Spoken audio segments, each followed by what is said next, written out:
अस्सलाम वालेकुम फ्रेंड्स। जैसे कि मैं अपनी पिछली वीडियो में अपनी दिल की बातें आप सबसे शेयर की और आप सब ने मुझे इतने अच्छे तरीके से समझा, उसके लिए दिल से शुक्रिया आप सबका।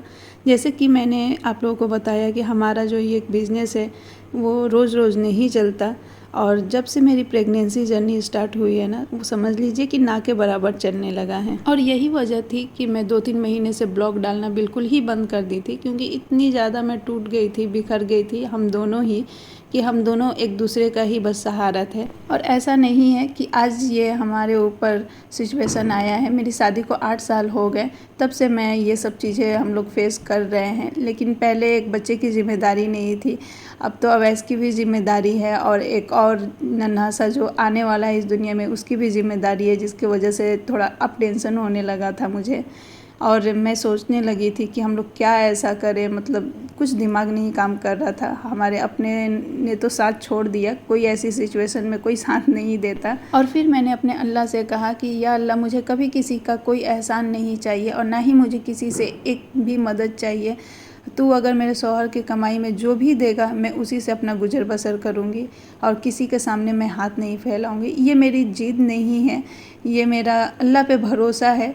और ये भरोसा ना ऐसे नहीं आया है, जब तक इंसान एकदम टूट के बिखर ना जाए ना, ये यकीन अल्लाह पे कभी नहीं आता। क्योंकि मैं ये अपनी एक्सपीरियंस से बोल रही हूँ, क्योंकि हम चाहे कितनी भी नमाज़ें पढ़ ले, कितनी भी मतलब दुआएं मांग ले, लेकिन जब एक इंसान एकदम पूरी तरीके से जब टूटता है ना, तो वो जो यकीन अल्लाह के साथ बनता है ना, वो मतलब समझ लीजिए वो एक रिश्ता इस तरीके से बनता है कि ऐसा महसूस होता है कि सबसे ज़्यादा करीब आपका अल्लाह है। और एक रात तो मैं इतनी ज़्यादा परेशान थी कि मुझे बिल्कुल नींद नहीं आ रही थी, जैसे लग रहा था हर वक्त दिमाग में कुछ ना कुछ चल रहा है।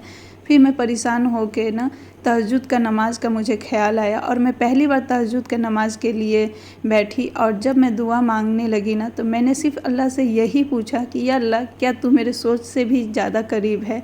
और जैसे ही मैंने ये लफ्ज़ बोला ना, ऐसा लगा ना मेरे रोंगटे खड़े हो गए और मेरे आँखों से सिर्फ आंसू निकलने लगे। और उस पल जो सुकून मुझे मिला ना, कि मैं आप लोगों से बता नहीं सकती। और फिर मैंने कहा या अल्लाह, यही सुकून मुझे चाहिए, आज से मुझे कुछ भी नहीं चाहिए। तो जो देगा ना, जिस तरीके से भी देगा या नहीं भी देगा ना, तब भी मैं तेरी शिकायत कभी नहीं करूँगी। क्योंकि आज मैं समझी हूँ कि तेरी कुर्बत से बढ़ के ना सुकून कहीं भी नहीं है। और ये चीज़ मुझे आज समझ में आई है, जो शायद अल्लाह मुझसे यही चाहता हो।